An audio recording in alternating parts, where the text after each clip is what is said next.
Welcome back to Bay Area Panthers Weekly. Once again, I am Mike Pawlawski, your host here today. And the Panthers victorious this week, 68-57. A big-time win coming in against the Tucson Sugar Skulls. Huge piece of it has been defense all year long. Last night, all of a sudden, an offensive showcase broke out. But the defensive line for the Panthers was still dominant. And a huge piece of that, and the guy who's been dominant all year long is joining me here today, Morris Joseph Jr. Mojo, welcome to the show, man. Great to have you. Man, thanks for having me. Absolutely. Tell me about this. I like to ask when guys first come on the show, what was your journey to get to the Panthers in the IFL? Man, I've had a long journey. I'm from Texas originally. I played at the most winningest high school in the state of Texas, West Orange Stark. And by way of there, I went to UTSA initially out of high school. Then I went to Iowa Western. Best chance you, that's the best JUCO in the country, for sure. And after that, I ended up at Memphis. I played 3 seasons there and transferred and finished my career off at Auburn. And so you were part of that whole transfer portal thing going on in college right now, right? A lot of that going on. Let's go back to Orange, Texas. Where exactly in Texas is Orange, Texas? So it's on the Texas-Louisiana border, right along the Gulf of Mexico, southeast Texas. Okay, gotcha. And so what was that like there? You talked about it. I looked you up a little bit. 3 state championships at Orange, Texas, and you played both offensive and defensive line down there. What was that like? Yes, sir. It was amazing. I come from a family of athletes. It's kind of like a thing that we do down there. Earl Thomas is my first cousin, and he played multiple positions, and he was in a band at halftime. So it's like when you're coming from a small town and you saw other people do it, it kind of just lets you know, give you the motivation to know you can do it. And talk about, playing defensive line. You also played offensive line. How'd you like playing the other side of the ball? I was good at it. I've played O-line indoor in certain situations, but I can honestly say, like, I never liked playing it, Feel like being on the receiving end of the business? Yeah, it was fun, though. Like, I used to take pride in, like, I just treated it, if I'm on the offensive line, I treat it like I'm a defensive guy. So I'm trying to literally move somebody 20 yards, and I'm trying to pancake someone and find the next person and go get some more work. I love it. I love it. Do you think playing on the offensive side helps you with your defensive side of the ball? Look out, because you notice, like, most guys offensively, they tend to think of ways they can try to slow you down, versus as a defensive guy, we're not really trying to think about what they're trying to do to us. We're trying to make them react to us. So I try to do that same thing, like, whenever I'm on offense. No, it's great. And it's great to be versatile, obviously, in the IFL. You have to be a man of many hats here. I must say offense takes more patience. You have to be a little more patient. You make a wrong move, it affects everyone on the offense. So you can't be just, you can't just attack everything. I love it. Like you said, you learned a lot of stuff, a lot of good coaches. What did you learn traveling to those different schools that can help you now as a pro? The biggest thing that I learned is, so a lot of things was different at every place. The system is kind of really important, like the goals and the standard and the expectations. Like, I come from a place where it's like instilled in us. Like in Texas, we're playing football at 4 years old. We probably start tackle around 6. And honestly, like, I had to come home and hear from my mom if I had a bad game. If I was playing bad, my mom was in the stands like, "Hey, coach, pull him." And my dad had to, like, keep me motivated and keep me confidence in me. They had to play good cop, bad cop with me. So it just let me know that I want to get coached hard. I value that. And sometimes you go different places and people not accustomed to that atmosphere. People not always accustomed to holding each other accountable to that standard. Like my high school defense, we went 10 weeks without giving up a point, And the reason we did eventually get a safety, it was because of me. I had to go both ways, and my O-line coach, he was so hard on me, he wouldn't let me just take offense out to try to save myself for defense, even though I had defensive scholarships. Like, he didn't care. Right. You had to go on both sides of the ball. I love that. I in high school, I was all county as a quarterback, but I was all state as a safety. So I get it. I played both ways too. That's why I kind of crack jokes about it. I was all state at both. Yeah, that's great. And all state in Texas, which is a lot because they love their football down in Texas, boy. I mean, I love the fact that everything shuts down in Texas for high school football. Like everything shuts down. Like the entire community is there to support like of it. I went down there and I watched a high school game coming from California my whole life, and I was like, holy crap, dude! They pack the stands at these games. Everybody shows up for the game, so Yes, that's sir. pretty Very awesome. well. Pretty awesome. Talk to me about the game this week. You guys, I mean, took it to Tucson. Now, it sounds like a high scoring game, 68-57, but in that first half, you guys were shutting it down on defense.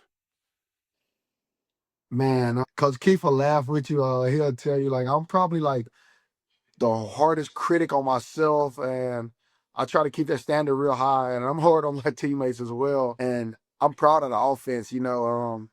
When you score that many points, like I mean, that's amazing. But defensively, I don't like to get scored on. I don't even want them to score 1 point. So I wasn't too happy, but I'm happy for the win though. Always grateful for a win.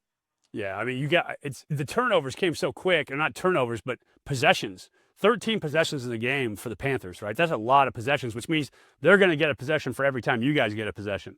So Yes, it's an opportunity to score a lot, and it makes it tough to shut it down in the indoor game like that when you got it going. What makes your defensive line so special? Because I watch you, I watch Jay Ross, right? Devon Grant. You guys are really good and really dynamic getting off the ball. What makes that group special? I think that's what's the most important thing. Like us having that standard, holding one another to it. It's times that we have to really, hey, bring it to each other. Like I'm big on that. I want to be held accountable. I want all my guys to be held accountable. We got Coach Z getting us right. We're in the lab. We over there working every day. Coach Hoove and Coach Keith, like defensively, like they keep us in the lab. We got guys like Wes, who's been around the program for a long time. He was here like the year before I got here. He got hurt, and he basically turned into a coach. So I mean, he's still been real impactful. That's great. You play the nose guard position in the indoor league, which usually that guy's the zero technique, right, on the big field. But I see you more as a three technique type of guy in the big field, as a D tackle type. Tell me about you, or maybe even a hybrid there. Tell me about your skill set. So I led like whenever I was at Memphis, I led the American Conference in sacks. In 2020, I had a pretty decent year that year. Every guy that had more than 50 tackles and 5 sacks that was on that list got drafted that year. But I basically played around everywhere on the defense. I was at stand up on third downs. I played 3 tech. I moved around. I basically played everywhere on the defense in my time at Memphis. Even at Auburn, I played 0, 3, and certain rush packages I was at stand up.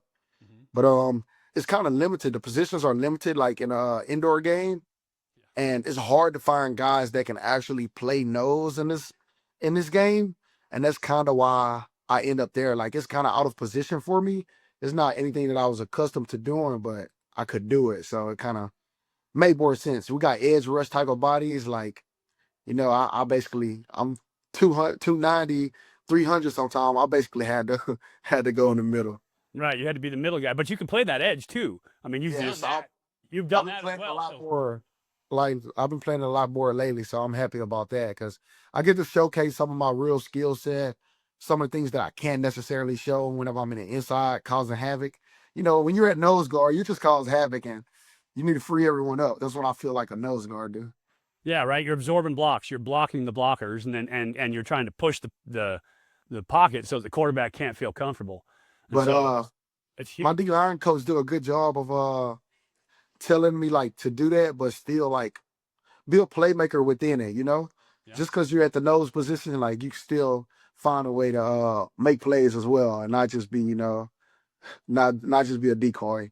Yeah, and got to go get you some, right? Get back there and Yes. go get you the ball, go get you a sack. And turns out 4.5 sacks so far in the season, pretty good. And they have you for 20.5 tackles. I would swear we've said your name more than that on the broadcast in terms of tackles. But the big one for me, the one that I love, is you have an interception on the year. Talk Yes, me through sir. your interception. Man, you see now, I'm starting to have a little fun. I want to crack my jokes. Right? I Tell didn't me. grow up. I didn't grow up playing. I didn't grow up playing lineman.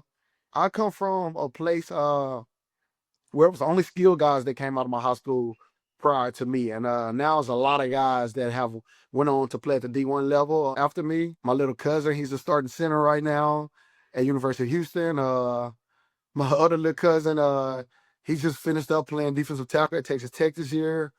So it wasn't guys necessarily coming out of my hometown or my school at the lineman position. If I wanted extra work in the summers, it was all DBs out there. Obviously, Earl Thomas and Deontay Thompson, all those guys come back to the school. And if I wanted extra work, I had to work out with my big cousins. And we're just doing DB drills and footwork drills. And I'm learning how DBs work on not false stepping and things like that. And it's crazy how it all transferred to like my game in college, especially whenever we switched schemes. So in 2020, we played in a 3-down scheme. So basically, I was playing react attack, and react attack is more like a cornerback, like you taking a read step and you're adjusting and playing off of it, versus 4-down, as I usually attack react, and you're just getting off controlling the line. So you can't have false steps or do any of those things, especially in react attack. Like you're gonna get exposed for that. So I'm glad that I was able to like be around skill positions earlier on. Yeah, well, it's great. It shows up because you are light on your feet. You're athletic. You move like a cat. You don't move like a nose guard at all. So that's why I think it's just so unique, right? You're playing that zero in this league, but you move like a really athletic 3 or a defensive end type. And so I appreciate that. What's your favorite part of the game? Man, honestly, I'm a people's person. Everyone always give me a hard time. I get that from my mom. My dad, he's kind of more laid back, reserved, but my mom, she don't meet a stranger. And I kind of get that from her friendly personality. So I get to meet people from all different walks of life in football. I've made like great friendships. Basically, people that's turned to family, and I just go be my authentic self. And I made some great friendships from it. That's what I love the most about the game. Almost anyone I've ever played with, they stay in touch. I've always made my pack on the field, and guys respect me. Guys respect the fact that they know I'm going to put it all out there with them, and it just creates like a mutual respect. So that's what the game have given me. 100%. When I walked away, the number one thing I missed was my teammates, man, being in the locker room, being around the dudes, because connection is truly, I mean, human connection is truly where we find joy. It's everything else is what it is, but we are literally physiologically built to connect with one another. And so being in a team environment in the football, whether it's in football, in the military, whatever team environment you're in, that's the place that you find joy. So I appreciate that answer a ton. Yes, sir.